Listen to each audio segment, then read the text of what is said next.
Bismillahirrahmanirrahim. Assalamualaikum warahmatullahi wabarakatuh. Innal hamdalillah nahmaduhu wa nasta'inuhu wa nastaghfiruh wa na'udzu billahi min shururi anfusina wa min sayyiati a'malina. May yahdihillahu fala mudilla lahu wa may yudlil fala hadiya lahu. Asyhadu an la ilaha illallah wahdahu la syarika lahu wa asyhadu anna Muhammadan 'abduhu wa rasuluhu man la nabiyya ba'dahu. Allahumma salli wa sallim ala nabiyyina Muhammadin wa ala alihi wa sahbihi wa man tabi'ahum bi ihsanin ila yaumiddin wa ba'd. Fa inna asdaqal hadithi kitabullah wa khairal huda huda Muhammadin sallallahu alaihi wasallam wa syarrul umuri muhdatsatuha wa kullu muhdatsatin fid din bid'ah wa kullu bid'atin dhalalah wa kullu dhalalatin finnar wa ba'd. Ikhwat fillah, adani Allah wa iyyakum jami'an. Segala puji bagi Allah Rabb semesta alam yang telah memberikan kita kenikmatan iman, begitu pula kenikmatan ihsan dan kenikmatan Islam, dan juga kenikmatan sihah wal afiyah, sehingga kita bisa kembali melangkah menuju masjid ini untuk hadir di majelis ilmu, mempelajari ayat-ayat Allah Subhanahu wa taala dan juga hadis-hadis Nabi sallallahu alaihi wasallam, yang terutama hadis-hadis yang dikumpulkan oleh Imam Nawawi rahimahullahu taala di dalam kitabnya Riyadhus Shalihin. Masih seputar bab yang sama, kita akan masuki hadis ke-11 dari bab ke-27, yaitu bab ta'zimu hurumatil muslimin wa bayani huquqihim wa syafaqati alaihim wa rahmatihim. Bab tentang menjunjung kehormatan kaum muslimin dan uraian tentang hak-hak mereka dan kasih sayang terhadap mereka. Langsung saja kita masuk kepada dalam hadis, yang dimana hadis ke-11 ini diriwayatkan oleh Imam Muslim rahimahullah ta'ala dari Jundub bin Abdullah radhiyallahu anhu qala. Dari Jundub bin Abdullah. Sebelum kita memasuki hadis, sangat menarik kita membahas tentang Jundub bin Abdullah. Jundub bin Abdullah, sebagian mengatakan Jundub bin Sufyan, yang dimana nasab aslinya adalah Jundub bin Abdullah bin Sufyan. Sebagian menasibkan langsung kepada kakeknya, Jundub bin Abdullah. Ada perkataan yang sangat menarik dari Jundub bin Abdullah ini, sehingga ana ingin berhenti di pembahasan Jundub bin Abdullah ini. Di sini Jundub bin Abdullah pernah berkata, "Kunna ma'an Nabi sallallahu alaihi wasallam wa nahnu fityanu hazawirah." Dulu kami bersama Rasulullah sallallahu alaihi wasallam dan kami ini masih dalam usia-usia menjelang baligh.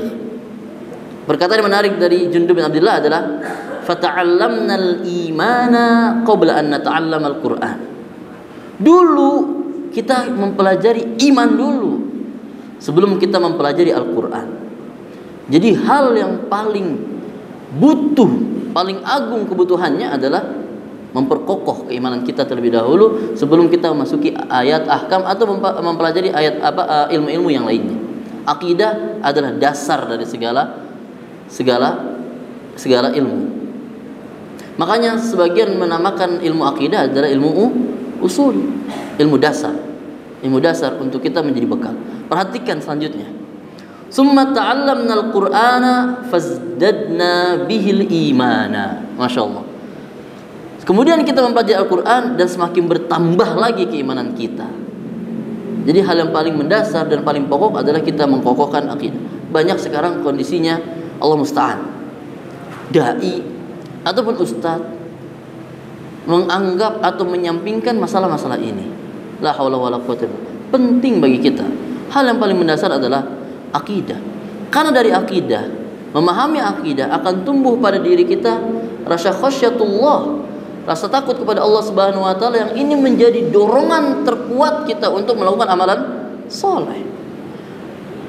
Akidah itu sangat penting, sehingga kita muncul pada diri kita itu rasa takut kita kepada Allah Subhanahu wa taala. Bukankah ini adalah ciri ulama? Bukankah ini adalah ciri seseorang yang alim? Innama yakhsyallaha min ibadihil ulama. Bukankah orang yang paling takut kepada Allah adalah para ulama? Ya betul.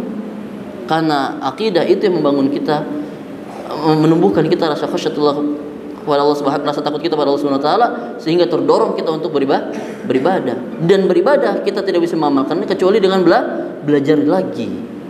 Jadi itulah yang menyebabkan kita mempelajari ilmu fikih, ilmu tafsir, ilmu-ilmu yang lainnya, terdorong dari dasar kita memahami akidah terlebih dahulu. Maka bertambahlah keimanan kita. Dan benar apa yang dikatakan Allah Subhanahu wa taala dalam ayatnya, daraballahu mathalan kalimatan thayyibatan kasyajaratin thayyibatin asluha thabit wa far'uha fis sama' tu'ti ukulaha kullahinin bi rabbiha. Allah berikan pemisalan sebuah kalimat thayyibah, yaitu la ilaha illallah, seperti pohon yang memiliki akar yang sangat kuat. Dari akarnya itulah menjulang tinggi dedaunannya. Tu'ti ukulaha, memberikan makanan kepada orang-orang sekitarnya, memberikan manfaat kepada yang lainnya. Akidah penting, sehingga terdorong pada kita untuk beramal. Dari rasa takut kita pada Allah, kita akan berusaha untuk melengkapi kewajiban Allah Subhanahu wa taala. Dari dasar takut kita, semakin besar rasa takut kita pada Allah, semakin kita terdorong untuk melakukan sunnah. Semakin besar takut kita pada Allah, semakin kita melakukan hal-hal yang syubhat, menjauhi hal-hal syubhat dan wara dan lainnya dan selanjutnya, sampai-sampai kita memperhatikan hal-hal seperti itu dengan dasar kita memperkokoh akidah. Maka tidak bisa kita katakan akidah itu perkara yang disampingkan, pokok. Akidah itu adalah pokok. Inilah perkataan Jundub. Kemudian waqad rawa 'an Nabi sallallahu alaihi wasallam an Hudzaifah, Jundub meriwayatkan dari Nabi dari jalur Hudzaifah biasanya, dan dari jalur Ubay bin Ka'ab, dan beliau juga memiliki riwayat hadis yang lainnya. Kita lanjutkan. Qala Rasulullah sallallahu alaihi wasallam, "Man shalla salat subhi fa huwa fi dhimmatillah." Barang siapa yang salat subuh, maka dia berada di tanggungan Allah Subhanahu wa taala. Fala yatlubannakumullahu min dhimmatihi bi syai'. Jangan sampai, jangan sekali-kali, jangan sampai Allah justru dengan tanggungan yang Allah janjikan tadi, justru malah berbalik menjadi bumerang buat kalian, sehingga Allah meminta kepada antum tanggungannya. Fa innahu man yatlubhu min dhimmatihi bi syai'in yudrikuh. Maka sesungguhnya jika Allah sudah meminta tanggungan dari diri kalian, Allah pasti akan mendapatkannya. Maksudnya Allah akan pasti menagihnya dan meminta kepada antum sampai sampai Allah dapatkan dari antum tersebut. Jadi jangan sampai sudah Allah berikan kenikmatan, sudah Allah berikan jaminan, Allah berikan tanggungan, justru itu menjadi bumerang buat kita. Gara-gara apa? Nanti ada pembahasannya. Tsumma yakubbuhu ala wajhi fi nari jahannam. Kemudian Allah geret mukanya ke dalam api neraka jahannam. Waliyadzubillah. Baik. Apa sih hubungan hadis ini dengan bab yang kita bahas ini? Pernah kita flashback kembali ayat yang dibacakan oleh Imam Nawawi rahimahullahu taala, yaitu adalah wa may yu'azzim hurumatillah fa huwa khairun lahu 'inda rabbih. Barang siapa yang mengagungkan hal-hal yang dihormati di sisi Allah Subhanahu wa taala, fa huwa khairun lahu, itu adalah kebaikan baginya di sisi Allah Subhanahu wa taala. Apa yang maksud dari hormat? Kemarin Syekh Utsaimin rahimahullahu taala di pertemuan ana pernah bahaskan, Syekh Utsaimin membahas hormat ada 3. Dari sisi tempat, waktu, dan orang, persona. Yang ini adalah kita bahas adalah dari sisi waktu, yaitu waktu salat as-subuh. Apa sih yang dimaksud dari subuh? Kenapa sih di sini? Apa sih keutamaan salat subuh sehingga salat subuh ini memberikan kabar gembira bahwasanya Allah itu memberikan tanggungan, memberikan jaminan kepada kita. Bahwasanya salat subuh itu adalah syiar orang mukmin. Yang di mana inilah pembeda antara seorang mukmin dan orang munafik. Salat subuh adalah salat yang terberat untuk dilakukan oleh orang-orang munafik. Sebagaimana di dalam hadis Nabi sallallahu alaihi wasallam, asqalus salati indal munafiqin salatul isya'i wa salatul fajr. Salat yang paling berat untuk orang munafik adalah salat isya dan salat subuh. Walau ya'lamuna ma fihi ma la tauhuma walau habwana. Kalau saja mereka mengetahui keutamaan dan pahala yang besar pada keduanya, maka mereka akan mendatanginya walaupun mereka terseok-seok. Ini yang membedakan antara mukmin dengan munafik. Sebagaimana dikuatkan juga oleh perkataan Nabi sallallahu alaihi wasallam, "Man shalla badraini dakhala al-jannah." Barang siapa yang salat di dua waktu yang badrain. Badr di sini maknanya ada dua, cuman yang paling kuat adalah waktu dingin. Apa yang dimaksud dari Badr? Yaitu adalah salat subuh dan salat asar. Maka dia akan masuk ke dalam surga. Katakan salat subuh karena salat subuh dia adalah waktu dingin dari lail. Waktu dingin dari malamnya. Kalau asar waktu dingin dari siang panas lalu mulai ke sore, al-asr sudah mulai dingin. Nah, ini adalah Badrain. Dan dikuatkan juga dari hadis Nabi sallallahu alaihi wasallam. Beliau mengatakan di dalamnya, di mana Rasulullah sallallahu alaihi wasallam bersabda, "Yata'aqabuna fikum malaikatun bil-laili wa malaikatun bin-nahar." Silih berganti malaikat datang kepada kalian di waktu malam dan di waktu siang. Ini menjadi sebuah tafsir yang dimaksud dari Badrain, yaitu adalah lail wan nahar. Lail di sini apa? Lail di sini adalah al-fajr, waktu subuh, an-nahar adalah waktu asar. Wa yajtami'una, di mana tafsirnya di kata selanjutnya, wa yajtami'una fi salatil fajri wa salatil asar. Mereka para malaikat berkumpul di waktu salat subuh dan di waktu salat asar. Summa ya'rujul ladzina batu fihim, kemudian kembali naik ke atas malaikat yang bermalam bersama kalian, fikum. Fayas'aluhum ma huwa a'lamu bihim, maka ada salah seorang malaikat yang paling alim di antara mereka bertanya, "Kaifa taraktum ibadi?" Kemudian bertanya, bagaimana kalian meninggalkan hamba-hambaku, maksudnya hamba-hamba Allah Subhanahu wa taala. Mereka mengatakan para malaikat, taraknahum wa hum yusallun. Kami tinggalkan mereka dan mereka dalam keadaan salat. Wa atainahum wa hum yusallun. Dan kami datang kepada mereka dan mereka juga dalam keadaan salat. Inilah kondisi seorang mukmin yang hidupnya dengan ibadah. Memperhatikan keutamaan-keutamaan dari setiap amalan ibadah. Kemudian dikuatkan lagi, ini memuatkan kembali dari hadis Rasulullah SAW, "Lau ya'lamun nas ma fin nida'i was saffil awwal." Seandainya manusia itu mengetahui apa yang berada pada azan dan sof-sof pertama dari keutamaan-keutamaannya, summa lam yajidu illa an yastahimu alaihim lastahamu. Kemudian mereka tidak bisa mendapatkannya kecuali dengan cara bersusah payah, maka dia akan bersusah payah, akan melesat untuk bersusah payah.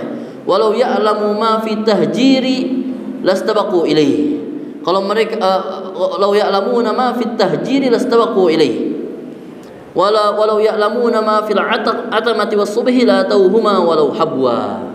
Andai saja mereka mengetahui apa yang berada dalam waktu salat subuh, mereka akan mendatangkannya walaupun terseok-seok. Ini yang dimaksud dari keutamaan salat subuh, sehingga salat subuh itu menjadi sesuatu yang kita perhatikan baik-baik, dan itu adalah syiar, simbol seorang mukmin yang membedakan antara seorang mukmin dan seorang kafir.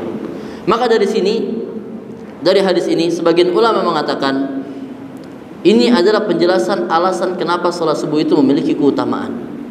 Sehingga Allah menjanjikan tanggungan, menjanjikan Allah bertanggung jawab atas seorang ini dari apa? Dari keamanannya. Allah berikan jaminan keamanan bagi seorang mukmin ini yang dia datang dengan keikhlasan untuk datang hadir di salat subuh. Maka dikatakan oleh ulama, khassat bidzalika li'annaha awwalun nahar. Dikhususkan salat subuh itu karena dia adalah waktu pertamanya, waktu siang.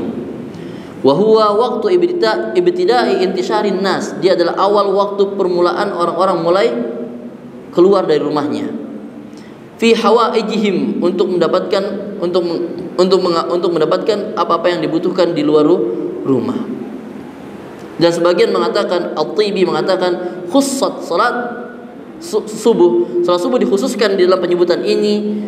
Kenapa? Lima fiha minal kulfati wal masyaqqah. Karena berada padanya itu sesuatu yang terbebani dan sesuatu yang sulit untuk mendapatkannya, salat subuh. Dan di sini dikatakan Syekh Utsaimin, wa hadza dalilun ala annahu yajibu ihtiramul muslimin alladzina saddaqu islamahum bi salatil fajr. Di sini jelas Syekh Utsaimin, ini adalah dalil di mana seorang muslim harus menghormati muslim yang lainnya yang mereka dengan jujur akan keislamannya dengan mendatangkan salat subuh, dengan melaksanakan sholat subuh. Karena sholat subuh, dengan sholat subuh lah dia tidak datang untuk sholat di dalamnya kecuali dengan dasar keimanan. Dan ini yang membedakan antara munafik, yang membedakan antara seorang mukmin dan seorang munafik. La yusalluna al-fajr abadan. Orang munafik itu tidak akan pernah mungkin sholat fajar selamanya. Itu kapan? Itu kapan? Itu di saat zaman Nabi SAW, yang dimana subuh itu sangat gelap gulita. Buat apa seorang munafik? Apa dasar orang munafik mendapatkan perhatian mukminin untuk sholat subuh? Nggak perlu, karena gelap, tidak kelihatan. Maka mereka tidak ingin untuk sholat subuh. Tapi sekarang kemunafikan itu justru durasinya lebih lama. Bener nggak? Orang munafik zaman dulu itu sholat subuh nggak perlu, karena emang nggak kelihatan. Buat apa sholat subuh? Kan tujuan munafik untuk diperlihatkan gimana dia, riya maksudnya. Tapi sekarang orang munafik sekarang itu bisa riya sepanjang waktu, karena cahaya lampu itu sudah sampai sekarang, sudah sampai ke waktu sekarang. Masih ada kemungkinan untuk riya di waktu sholat fajar. Subhanallah waliyadzubillah. Maka memohonlah pertolongan kepada Allah Subhanahu wa taala untuk kita bisa ikhlas mendatangkan salat fajar itu dengan dasar memohon ridha Allah Subhanahu wa taala dan rahmat Allah Subhanahu wa taala. Mungkin sampai sini saja, semoga bermanfaat. Wassallallahu ala nabiyina Muhammadin wa ala alihi wasallam. Subhanakallahumma wa bihamdik asyhadu an la ilaha illa anta astaghfiruka wa atubu ilaik. Assalamualaikum warahmatullahi wabarakatuh.